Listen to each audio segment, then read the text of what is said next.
Okay, so there are actually several moves in this pass. The first thing you need to know is the classic pass. The classic pass is, lifting this top half and moving the bottom half above the top one. Now, you need to have not just the flesh or the tip as a break, but the whole tip inside.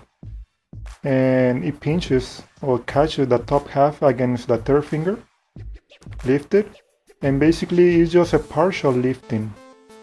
Then you rise the other 50% because it's 50% my left hand, which is lift this top half 50%, and the other half by lifting this other one without my right hand. But I don't want to cover, I want to show you how it works. So you can, push it itself outside, and as soon as releases, the top half fall right under automatically by relaxing this hand. Okay, I'll show you in the front in a minute, but I just want to make sure you understand the classic pass. Now the cover pass is the same, except that you are moving the top half from the top to the bottom, except the top card. Okay, so there are actually several purposes, but I'm gonna leave this card face up so you can follow it. When I close this spread, I do a little mess in the front for two reasons. Because one, I have a huge pinky break, so it can conceal this little mess in the front from the audience perspective, the break. And two, so I can bring the other hand as an excuse to a square. Okay. Now from here, I have the grip, as I already explained. So I can take this upper half from the top to the bottom. Now I'm actually doing the pass without covering, so you can see a little better. Now covering, this is the way it looks. Okay. Now obviously there are two grips. The first one is this one, the one I already explained. I'll show you the second one in a minute. But there is an issue when you take the top half from the top to the bottom. Notice the spectator can see right underneath, okay, and they can see some moves going on because there is not enough covering. Now the right covering, this is what it is.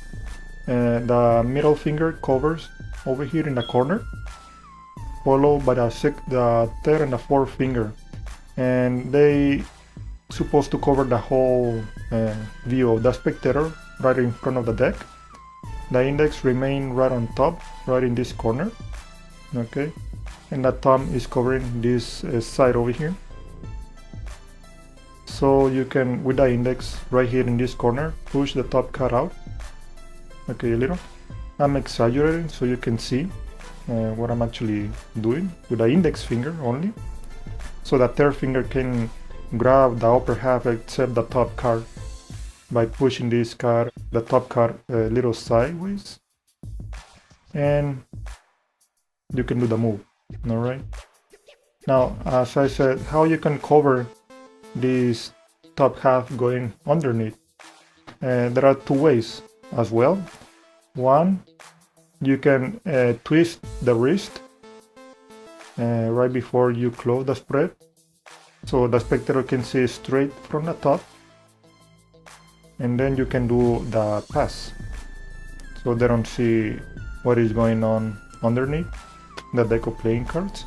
The second way, because you need to square in the process of doing the pass, and this is why you bring the other hand over here in the front, not just to square in the front but also to square in the sides, so you can lift at the moment you're doing the pass. So you lift, and that's gonna help you to bring the top half from the top to the bottom.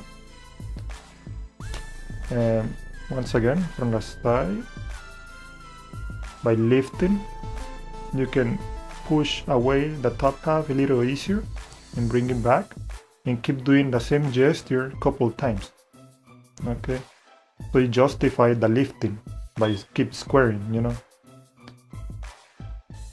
So there are actually so many other purposes you can use this cover pass. The second grip, this is the other one. When I close the spread, Okay, that's a partial closing. I haven't completely closed the spread. I'm gonna do a third finger break as well. I did this grip also in the performance. I used both grips. And the third finger break, when you finish, closing the spread, of course, it's gonna be a huge gap. But from the audience perspective, because your hand is covering after your square, they lose the perception of the depth from the back by looking just the front. Okay, so they cannot really tell how high is the break or the deck of playing cards. This is going to allow you a faster pass. You can just do the same moves that I already explained, and that's about it. Once you already have a well done or a good grip on the classic pass, then the cover pass is going to be quite easy. Now that's one of many other uses. Just close the spread and a square in the front. You can push the top card. This is the first grip that I explained. And the second grip, the third finger break as well. So that's going to be easier and faster to do the pass. Okay.